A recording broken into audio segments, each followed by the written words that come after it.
Hey everyone, welcome to this episode of Context is King. I'm Rebecca Brayton, and with me as always is WatchMojo founder and CEO Ashkan Karbashrushan to discuss giving in to evil. Whatever that means. All right, so you posted the following on LinkedIn. Entrepreneurship, and frankly life, is about good versus evil, not giving in to temptation. I think I'm at a point where I am considering crossing the line. Being nice and diplomatic has gotten me here, without a doubt, but to get there, do I need a touch of evil? Grin, discuss. When you post stuff like this, who's your intended audience? Because like everybody, like the staff can see that. No. I think my colleagues know that if I have something to tell them, I will pull them into the office and just talk to them. I think that's been pretty clear. I'm a pretty direct guy. No, I think the LinkedIn I find to be a great network, and I have a lot of people that over a 20-year career I've kind of met. Some that I know personally, some that I kind of know only through LinkedIn. So if I post something on LinkedIn, it might have a certain tone and all that. It's for the LinkedIn crowd. It's like discuss, and I might say something on Twitter, which is a bit more irreverent. And if it's on Facebook, it's probably for my mother, So no, it's definitely, I would never want the team to view it like that. But the reality is that they will, and they should. There is probably some subconscious to sit here and say it is not at all pertains or addressed to the what I go through in a given day would be lying.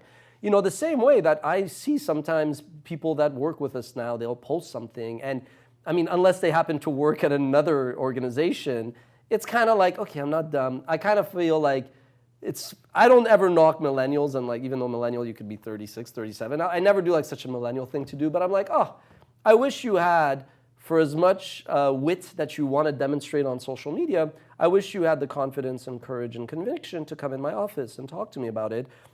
Same way that I've said throughout my career before social media existed. So that's more the first question, which I think is a fair, valid one to ask. And a very honest, I think, answer that maybe there's drawn by it, but it's really more for entertainment purposes. You're just making me think of so many posts that I've seen people post, and I'm like, what are you getting at there? Like my fellow employees. So. Yeah, I mean, I guess maybe instead of tackling Twitter, that's the better segment we need to do. But okay, now to your other question, which is, what do you mean about evil? I've always been kind of obsessed by juxtaposing these vices and virtues and, fear, risk versus return, love and hate, good and evil. But, like a wise man once said, the king must show an act of kindness and an act of cruelty to properly rule. It's just not my line, but when I heard that earlier on, I was like, no, that seems harsh. Why? But think of it. If you didn't have the police, would society be more lawful or would it be lawless, right? And what I've realized, frankly, is you do early on when you want to build a team in business and lead. I absolutely hope that this is like continued throughout the organization as we've grown. You lead through kindness. You have to be, you have to show empathy, and you lead by example by doing good. I totally get that. But as the organization grows and there's more distance and there's more unknowns, people don't know you. They don't really know your values. They don't really know your principles.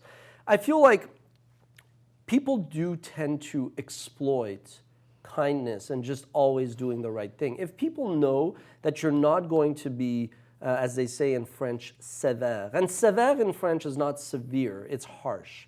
Like if people know that you're not going to basically inflict pain and set as an example and say, hey, no, you crossed the line, or I don't tolerate this, you got to get off the ship, then two things happen. One, they'll continue that behavior, which I've always said is still good. I like dissent, I like going in the corner, so long as it's not malicious and it's in good faith.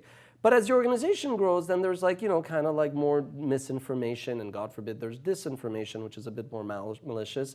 And then there's also more gossip, and there's a lot more inefficiency, and people exploit the fact that you're a decent human being. So what I realized was, hey, as one of my friends and advisors says, what got you here won't get you there. That's true. Like you need to change tactics. And when it comes to just wanting to be always good and doing the right thing, I am having some doubts, right? And the whole point was, look, I think there's a difference between doing the right thing and being harsh, or not. What do I mean? For the record, you don't need to see the end of this movie. I'm pretty sure I'm not going to give in to evil. When I started WatchMojo, I think the prequels of the Star Wars were coming out, or I don't know exactly the No, sequel. I think the last one had just come out. The last one had just come out. Okay, so I was, when I was thinking of leaving and starting, basically I was leaving an organization, starting another one, and I was like, I always draw parallels. I was like, I'm doing the right thing. I was like, I'm good. I'm doing this because I don't like the way this other organization is going. So I'm going to go and start something that is going to remain good forever. And I've stuck to that throughout. But as I get older and as the company grows and we go through, challenges, and I like to think we're in a great spot, I just realized that sometimes when people don't return that behavior, that unfortunately there's no amount of good that you could drown them out with. You have to say enough's enough. Now, you're right. Does that necessarily mean that you have to be a dick and inhumane? No. It's not about being inhumane, but sometimes you do need to be strict and harsh and just say enough's enough. And I'm starting to do that because I've realized there's a difference between maybe what is good for that individual and what's good for the greater unit. And sometimes the greater unit suffers when you just are a bit of a pussy about things. Right. I thought you were going to say pushover, but sure.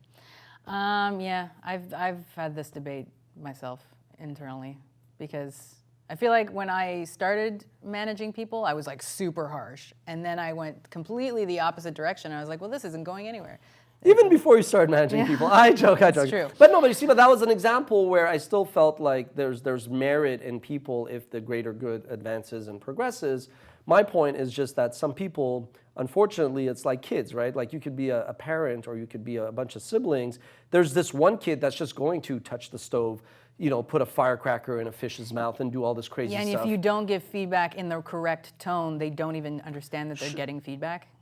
That as well. Well, one part of feedback, which is a whole other thing, is in order to become like a manager and lead, is you need to not just give feedback, but the first exercise and lesson of giving feedback is being able to receive it. And one of the things is I'm not sitting here, I have so many faults. We all do. Nobody's perfect. Like there's 57 things I'd want to change about myself tomorrow. So don't misunderstand my point here. However, we've been so good, it's like when you hire people, you try to always look at the good and always look at the positive and always give people that confidence. But when you are distant from people and you're just giving them the praise from afar, when you give them any kind of constructive feedback and you see it's like, oh my God, their lives are jolted, you kind of see how bad habits, kind of snowball. And again, the goal, the point of that was not that, was not geared towards the company, was not geared towards my family, was not geared towards like my parents. I realized that I need to change and be less of a idealist, because if we really want to keep growing, and growing is not just bigger, I mean growing to be better, to be more complete, then you do need to have a little bit of not a mean streak, but you need to have the cojones to be able to say, you know what, this may not be pleasant, but yeah, we got to put a stop to this. Fair enough. What do you guys think? Let us know in the comments if you think to be a proper leader that you need to be a bit of a dick. See you next time.